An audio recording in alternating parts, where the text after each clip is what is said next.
It's Local Edition. Brad Pomerance here in the San Fernando Valley, joined by Fred Gaines. He's a councilman in Calabasas, where I grew up. My parents are still there. What a great city it is. So different than when I grew up, but just blooming in so many different ways. Let's talk about jobs and the economy. I mean, even in well-heeled Calabasas, it's a question. It's an issue. Explain. Well, first of all, Brad, you'll always be a son of Calabasas. Exactly. And one of our favorite sons. So, I appreciate that. Thank you for having me. Of course. You know, what I'm concerned about job-wise is you hear that our unemployment rate is low, which it is. Right. We've brought the unemployment rate back down. But what we've done, and the LA County Economic Development Corporation came out recently with their report, talked about what's happened. We've replaced middle class, $50,000, $60,000, $70,000 a year manufacturing jobs with primarily with lower end $20,000, $30,000 a year jobs. And so the unemployment number is low, but it's very important to note that these aren't jobs where people can't really support a family. Especially in Calabasas. Anywhere in the San Fernando Valley. But I say that not as a criticism. I say that as when I was growing up in Calabasas, there were various income levels in the city. And one could live in Calabasas on the equivalent of $50,000 back in the 70s and 80s. One can't do that now because either they don't have that job or the housing costs have become too high. This is not a criticism of Calabasas. This is just a reality of the situation. What can a city like Calabasas do, though? I mean, it's a smaller, 30,000 people, I think, about. Still part of the LA economy, but, on the edge of kind of the greater Los Angeles region. Well, Calabasas and all cities really need to be cognizant of the importance of being welcoming to manufacturing business, to middle, that kind of, to jobs, professional businesses, jobs that really can pay that kind of wage. In the Bay Area, the average new job pays $80,000 to $100,000 a year. In Southern California, the average new job is paying $30,000 to $40,000 a year. Why? What is it? Well, they've built a home for those tech type of companies, and they tend to come together. And we need to really be cognizant and thoughtful about those kinds of industry clusters that provide those kinds of jobs. So my question is, and I don't know exactly about a lot of the land use provisions in Calabasas, but when I go back to my parents' home and drive around Calabasas, it seems like there's a lot of open space. Now, I know we want to protect some of that open space, but could some of that open space not be used to develop these campuses that you described? What about where the old Woodview Hospital was? You remember, what I'm talking about? On the way to A.E. Wright Middle School? I mean, what's there? This is off the 101 around before Las Virgenes. Well, and that is some of the things that we are trying to do. The Agoura Road corridor there, we've tried to encourage tech companies. We have a number of tech companies coming in there. In that West Calabasas area, there is room for the kind of campus that you're talking about. Also, along the freeway corridor, the old golf driving range. And that area, we've been looking for medical and uses and things to come in there. Well, what about studios? I mean, it would seem to me, Burbank has done very well. I have to guess a lot of studio executives or even below the line folks live in the greater Calabasas or surrounding communities. I mean, Santa Clarita's doing it. Why can't Calabasas?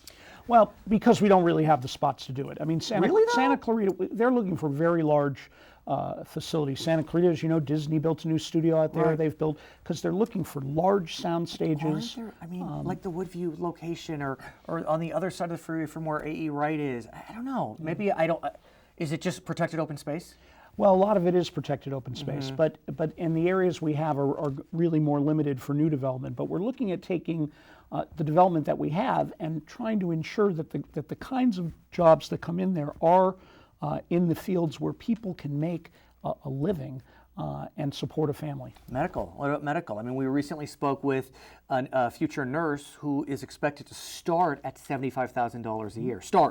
Is there a hospital or urgent care in Calabasas? We have an urgent care. One of the things we're most excited about is UCLA is planning on developing, taking one of our office buildings, converting it into a clinic, part of their health system, which would include doctors, nurses, technicians, really something that we're very excited about in Calabasas. Okay, along those lines, I'd like to speak with you about housing, because Housing is an issue that is challenging for the entire state. We need 250,000 new units a year. We maybe build 100,000, and in coastal counties, we're not building enough. And Calabasas is very desirable with great schools, great amenities, but it can be prohibitive. And I have to think that Calabasas would like to see a range of economic options for housing. It's a grand problem, but what is Calabasas looking to do? Well, we've done a couple things. I mean, we have a relatively new low-income senior project. We have a relatively new market rate or higher income senior project. We do have a couple of areas still with some that are set for some housing development, and we need to make sure that that happens because we're as a county and as a region, as a state, we are hundreds of thousands of units behind. What about rentals, though? I mean, I don't feel like when I was growing up, it felt like there were a lot of rental options. Calabasas Park had some. I think they may still. But what about apartment complexes off Agora Road or wherever it may be? Well, that's some of what is planned. There are some, the couple of spots that are left in the city do have multifamily zoning. I was talking about the new multifamily senior projects that we have there, trying to deal with this generationally, because we have a lot of people in Calabasas aging in very large homes. My parents who are moving from Molewood into a new complex in Calabasas Park. Exactly, and that's one of our new complexes. But it's not a low-income complex. Correct. That one's not senior, but we have, along with that project, we have a senior low-income project. Where? And right in Old Town, right behind, That's good. near Old Town, 75 units, low-income senior. How are your residents responding to projects that are specifically low income? Because let's face it, this is not unique to Calabasas, but the word low income raises the ire of folks that are not low income. Well, I think because it was a low-income senior project, that made it easier. But you're right. There's and look, we need all of these categories. We need housing. You need low-income housing for seniors and non-seniors. But that particular project, because it was senior, really didn't meet any opposition. But you're absolutely right. In these communities, there is opposition to any new development. There's opposition certainly to affordable and low-income projects. But I think as a region, and even as a city of Calabasas, we need to realize that we have to move forward on doing our part to solve this housing problem. By the way, it goes hand in hand with the job issue. When you're doing construction, okay, you're creating jobs. You're creating jobs, and typically good jobs. Good middle-class paying, well-paying jobs.